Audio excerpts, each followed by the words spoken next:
We all know that the police were created to protect the people. We've seen it evolve throughout the years. We know who they are, but what we don't take in consideration of is the mental well-being of these police officers who are sworn to protect us.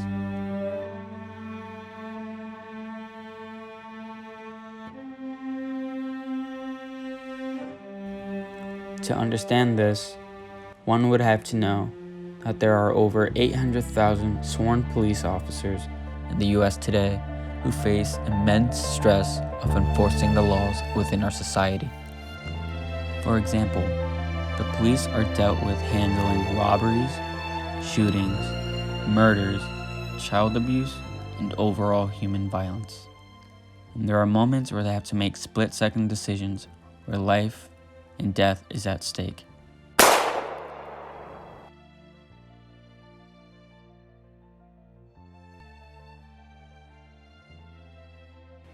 With the duties police officers have to deal with every day, it comes with a price.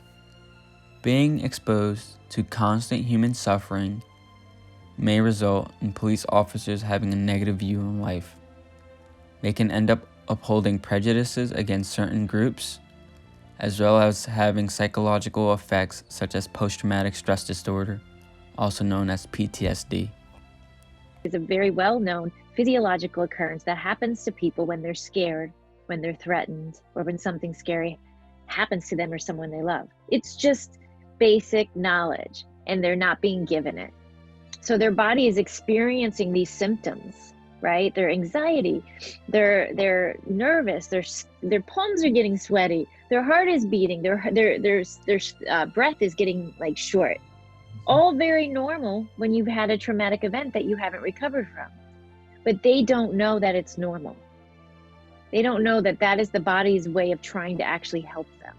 There have been case studies that were conducted by the National Alliance on Mental Illness that stated that police officers suffer symptoms of PTSD at a similar rate as veterans of the military, and that between 7% and 19% of police officers encounter symptoms of PTSD compared to 3.5% of the overall population. There are many solutions that are readily available to law enforcement, like support group treatment programs and therapists who specialize in treating patients with mental illnesses. One of these is called Copline, which is a hotline service where officers can turn for help if they're dealing with emotional issues such as depression, anxiety, and substance abuse. However, there's a big problem in today's society where many police officers do not seek treatment for PTSD or other mental illnesses. There's a stigma of mental health itself, which is one of the major issues in our society, as many police officers make efforts not to be seen as weak among their peers, as they are thought to be able to just toughen up.